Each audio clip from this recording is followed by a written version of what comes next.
Hey guys, so quick, I just want to show some of our new products, talk about a couple of our new t-shirts, and also whether or not we should give about plastic straws. Thanks.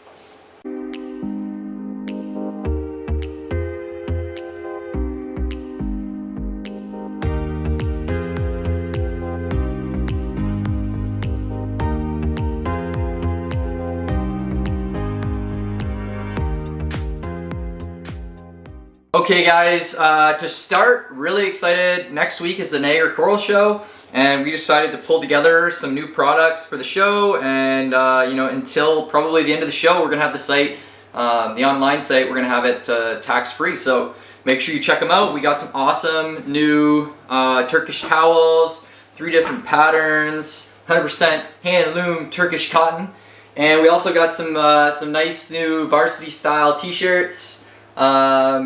Again, 100% ring spun combed, and we're super pumped about those.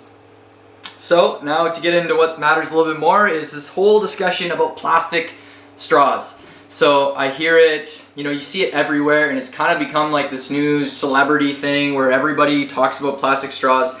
Like, if we solve the plastic straw problem, we'll save the world, which is cool. I like that idea.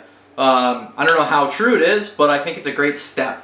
So the number of straws that actually get thrown away per day varies, the estimates vary. So on the really restricted end, people say 175 million per day are thrown away in the US, while on the higher end, people say 500 million per day are thrown away in the US. On both sides of the political spectrum, they're trying to argue that, if we do 500, that's crazy. If we do 175, that's nothing.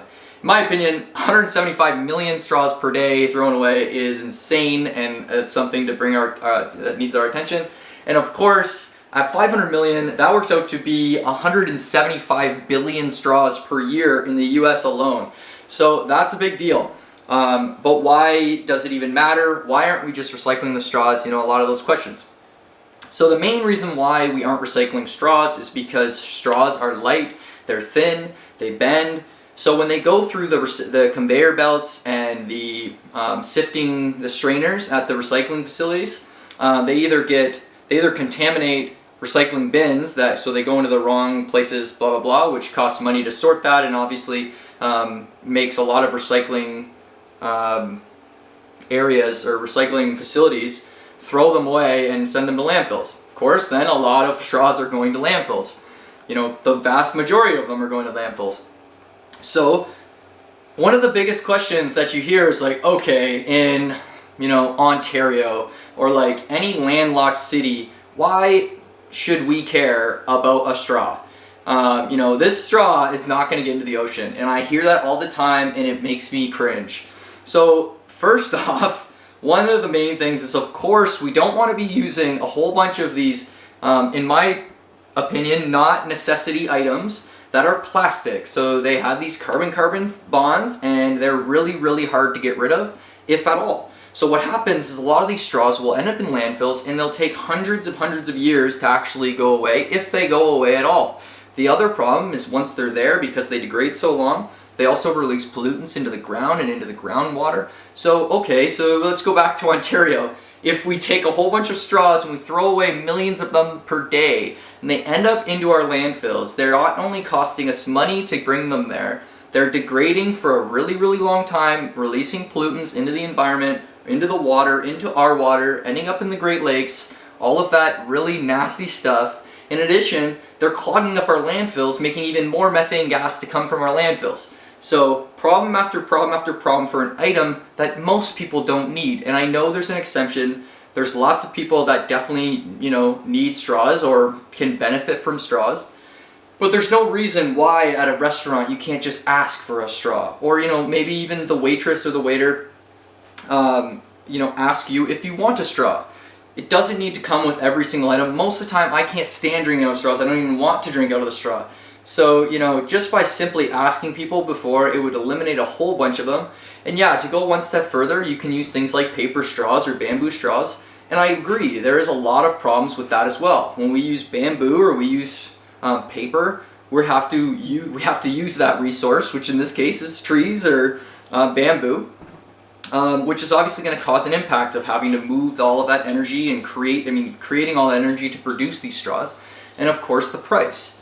So, for example, a plastic straw I think is about half a penny to produce, while a bamboo or a paper straw is more like 4 cents. That's a pretty crazy cost difference when you really think about it, and that could put a big strain on a business. But it's a benefit of the business to also show their customers that they're committed to the environment, and people use this greenwashing thing all the time to bring in more customers, and so what? And then on the other end, don't use them. Or more so, if you're at a bar or something like that and you are serving straws, keep them behind the bar and ask your customers if they want the straw. If they want the straw, great, give them a straw and we'll try to deal with them better.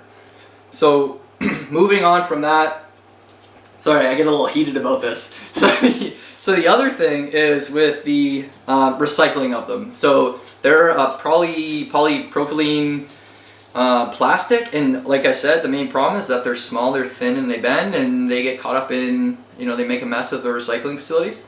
So what you can do is you can take straws and you can take all of them and put them into a container that you're recycling anyway. That's it would have to be a stage 5 or a 5 number plastic, your polypropylene plastic. Put it into that container and recycle it. That way that bin would get recycled all together, and with that way at least there's a greater potential that your plastic's going to get recycled. Of course, why use them at all? They're just straws. So anyway, I hope that helped, and I hope to see you guys at the Niagara Coral Show. I'm so pumped to be going. I'm so pumped to see Seacor and talk about the coral restoration stuff that they're doing, and just kind of nerd out about that for a whole weekend. So if you're going to be in the Niagara area, stop in, get yourself a ticket, come check out the crazy cool vendors, and while you're at it, maybe pick up one of our new products. So thank you guys. Have a good weekend. See ya.